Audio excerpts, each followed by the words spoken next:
Alec Lasley for joining us here on this Friday. How are you, sir? Good. How are you doing? I cannot complain. Nobody wants to listen to it. That's for certain. Um, I was just talking about Indiana and continuing to watch this tournament and how it is more and more evident of how out of date their style is. And it's not just them; it's the Big Ten as a whole.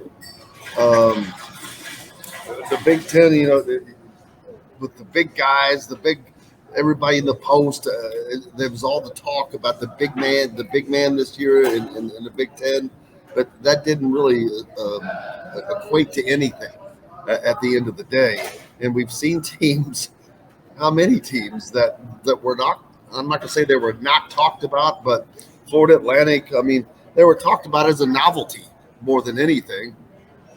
Although we want Dusty May and the Owls to go as far as they can. I mean, how many people really thought that they were going to be a team in the final 16? Um, Miami, we did not. People did not pick them as a team to go that far because they didn't seem to have the complete amount of talent. But sometimes athletic ability exceeds talent, and we've seen that happen in many games. And for Indiana, it's not that their guys are not athletic; it's they're athletic in a different way, I guess. I'm not sure if I'm explaining it correctly. It's not based on speed, and speed and athleticism is where it's not in today's game. Yeah, absolutely. And I mean, that's unfortunately that's been the biggest kicker for the Big Ten over theoretically, the last kind of 7 years, right? When the big shift from, two traditional big guys on the floor at once to one and hybrid forwards and stretch fours have kind of come into and made their way into college basketball. And that's the one thing that the Big Ten has just really struggled to adjust to. And that's why you see, team and year again, kind of Sweet 16 being the ceiling for the conference. Whether or not you have a one seed, I think a lot of people were obviously expecting Purdue to get much farther than what they did this year, and obviously bowing out in the first round.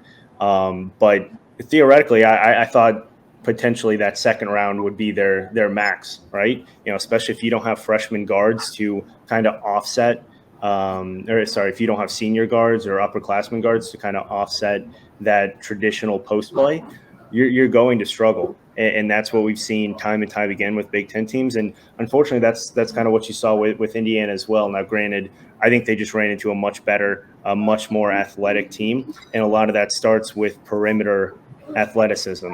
And that's where the game's trending towards. That's what it's been going to the last couple of seasons, even more heavily than before.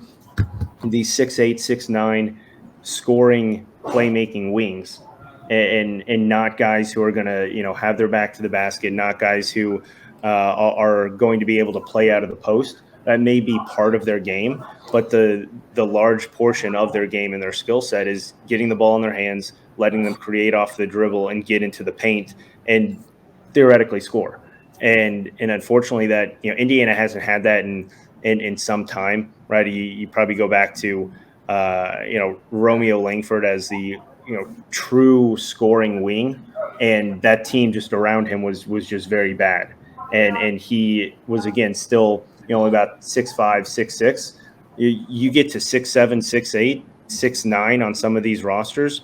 I mean, you look at Miami, right? They had some smaller guards, but Isaiah Wong 6'5", Jordan Miller 6'6", 6'7". Those are very, very difficult matchups for any team. And if you have multiple guys like that on the floor, that's going to be a struggle to defend. And if you don't have that on the opposite end, you're going to struggle to score when you get into the Sweet 16, when you even get into the second round. And unfortunately, that's just what the Big Ten hasn't really had, and probably needs to get to very soon if they want to compete on the national level again, going deep in tournament runs. Kansas State is a team that has 10 new faces on it, and yet was able to take those 10 new faces get them to come together and have success as they're having success right now. Indiana is going to have at least, I'm thinking at least 6 new faces is what I originally had thought. We know it's going to be 4 right now because Logan Duncan has entered the portal. We've got 3 seniors that are leaving, anticipating that Jalen Hood-Schifino will leave. So actually, there's 5 new faces. So 1 to 2 more, I still think, are possible to hit the transfer portal off of this team. Yeah, and even at a minimum, right? It's not just a lot of these teams are seeing production leaving from their second unit, right? Guys who or mid majors who are seeing their star players leave to go up a level. Indiana's going to have to replace 4 starters, and that's something that you don't typically have to do. In addition to potentially losing, 1 or 2 key rotational pieces as well. We'll see what happens with the rest of this roster. Obviously, a long ways to go in the college basketball offseason. Really hasn't fully gotten started yet. With the tournament still ongoing, and we're going to see another influx of transfers here every week, and theoretically every day after these teams lose. But Indiana needs to go out and get high impact players, and it's very hit or miss when you can bring in guys who can come in for 1 year, even 2 years, but come in and be a high impact player immediately, whether that's as a starter, whether that's coming off the bench. Right? You're going to a new team, a new system, a new coach, new players, new surrounding. That's not easy for a lot of people to do, especially if they plan on going to this new program to kind of better their skills and better their potential for a career somewhere else. Indiana needs to do that with multiple different positions, and I think the good thing in this is there's still a lot of confidence that Xavier Johnson will be back. And so if you have a senior starting point guard who's played tons of minutes in both the ACC and the Big Ten, right, that's a very good starting point that you can go into this offseason with. Granted, we still have to wait till it's fully announced, and there's still going to be some hurdles probably that they're going to have to go through. But I think there's a lot of confidence that he will return in the fall. And so, Mike Woodson talked about it after the loss to Miami. What is this style of play going to be offensively?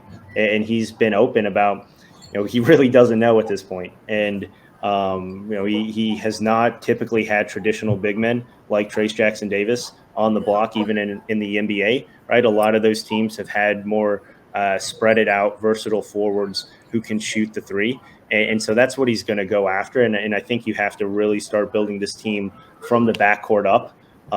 Because this new era of Indiana basketball is going to be quite different, and it needs to be. You can't stick to the same, 16 and 10, 17 and 10, 18 and 10 big guy in points and rebounds a night and force that offense through there if you're not going to have shooters and playmakers around. And that's a good complementary piece. But if you look at, a lot of the teams now this year, they are, if they do have a traditional big guy on the floor, they are surrounded by lots and lots and lots of shooters and very good playmakers. And if they're not, then they're not in the tournament. And if they're not, they're very guard and perimeter heavy. So Indiana needs to kind of revolve their offense around Xavier Johnson with the assumption that he's going to be back right at this point, and surround him with shooters and playmakers and go out and get some bigger bodies who can defend, score at the rim, but also stretch the floor, which is, so that's a lot of things to replace and a very tall task to do with a lot of open minutes, though. There you go. And even like Trey Galloway, he's going to be a welcome member of this team, but he's going to have to find a different type of role, I think, if they're able to kind of revamp this roster. Yeah, I mean, look, Trey Galloway is going to be a backbone for this team. Right. Whether he's going to be there just one. Yeah, no, absolutely. But I've seen a lot of people talk about, Trey Galloway's not the answer. Trey Galloway isn't this, right? Indiana wouldn't have been where it was this past season without Trey Galloway and without how he stepped up in the second half of the season. So to insinuate anything else is pretty naive to think that he will not be and shouldn't be a significant part of that team. But at the same time, you can say that, but also say that if you're going to rely on 10, 12 points a night from Trey Galloway, that's probably not the right answer. He's going to be a very, very good complementary piece. And, I hate to always use the word glue guy because I feel like at certain points that diminishes, some of their role. But he's a guy who is going to be a defensive first player for this team, a second, third ball handler for this team, and a guy, if he continues to progress the way that he did this year, I would like to see another step up in that at least confidence to shoot the ball. Right, we saw that towards the end of last year. Finished the season shooting about 42%. Granted, only about on one made three a game. You need to get that number up if you're going to be a consistent contributor offensively for this team. And again, we'll see what the pieces are around him, but Trey Galloway is going to be a significant part of this roster, regardless of who is on it come the fall. And they need him to be. They don't need to rely on him for double digit scoring outputs every single game. That's just not what his role is. And if it is, then you're going to go two ways. Indiana's going to be really good because you're going to have probably five guys then that can be in double figures, or you're going to rely on him as a second or third scorer. And he just has not shown that ability every given night for his career, and especially this year. And we'll talk about potential new faces on this roster, but of the ones that will be coming back, who's going to, of course, Xavier, we've already talked about him. We just talked about Trey Galloway. Then we kind of don't know everything about everybody that's coming back. Is Jordan Geronimo? There's a slight question there. I don't know that he comes back. But he's not one that he's a 50-50 guy to me. I'm like, I'm on the fence. I don't know if he stays or goes. I'll be honest with you. I think that, I'm not meaning to be harsh, but I think the coaching staff would probably not mind seeing him go if they could find a suitable replacement, because his elevation has just seemed to have plateaued. Offensively, I guess, even defensively, it's just been more of athletic ability for him. But so there's one, and there's still yet, all the four freshmen minus David Chapino, I don't see them leaving. I think Indiana's got some solid future players in C.J. Gunn and Caleb Banks. Caleb Banks is the guy. Is he someone you can expect to see more out of next season?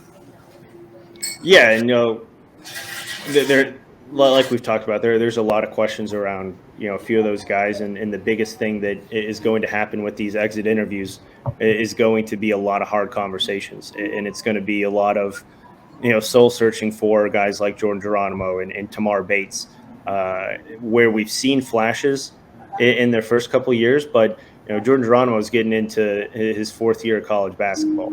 At a point, you need to take that next step in consistency, or you're not going to be able to find those minutes that you want. And as athletic as he is, he's had mental lapses on both ends of the floor that have cost Indiana. So that's a hard conversation that's going to need to happen. And same with Tamar Bates, right? I mean, the stretch that he had finishing this year was you can't have that if you're going to be a guy playing 15 to 20 minutes a night, right? I mean, the inability to convert on the offensive end was eye-popping for a guy that was so good and so consistent for the first half of the season. So those two guys, you need to get something out of them if you're going to get them back next year. You can't go through the same circle that you've gone through the first couple of years with both of those guys if you expect to take a step up. And then if you look at the freshmen, right, I mean, I think a lot of people are excited about a guy like Caleb Banks, the potential that he has shown in his limited minutes, the energy, and I think the enthusiasm, the IQ that he plays with, and just the toughness. and that's what you need out of that wing position. That's what you need just in general, but especially what Indiana is kind of looking for. Yeah, he has all those tools that you see could be a factor moving forward. I'm not sure if we're going to be able to see that next year. I think that may still take one more year before it really kind of pops for him. But the one guy that will now kind of hold a lot of those keys is Malik Renew, and stepping into that starting role, starting into moving into that role of now you're kind of eating up a lot of those forward minutes, forward touches. You need to stay out of foul trouble. You need to get tougher in the post on both ends of the floor, and you need to be able to play consistently night in and night out. Because if he's not, then a lot of this other stuff is a mute point, because you brought him in to learn under very physical, very tough forwards and Trace Jackson Davis and Race Thompson. Now it's his time to step up, and you will see a big sophomore year jump for him. Not only across the board, but I just think in maturity and toughness. And Indiana really, really needs that if they're going to take the steps that they need to take to continue this momentum. Which again it's just so. You talk about momentum and building momentum in a program, right? Back-to-back NCAA tournaments, which is crazy to think, obviously, for an Indiana program that's been so rich with history, but over the last decade hasn't. But at the same time, it was another double-digit loss in the NCAA tournament, and it was another game where, at least against Miami, where they looked just completely and entirely outmatched on almost every single position. And that's a very difficult thing when now you think about you are losing 4 starters and you're losing a national Big Ten Defensive Player of the Year, National Player of the Year finalist, and a Big Ten Freshman of the Year who's probably going to be a lottery pick. And you were outmatched in every single position on the floor that night. And that's a difficult thought to think of now, trying to keep that momentum and building it, when you look at that and now you look at replacing that, and there's still a lot of questions that Mike Woodson needs to answer of where we're going, who's going to step up, and what style of play this team is really going to be utilizing moving forward.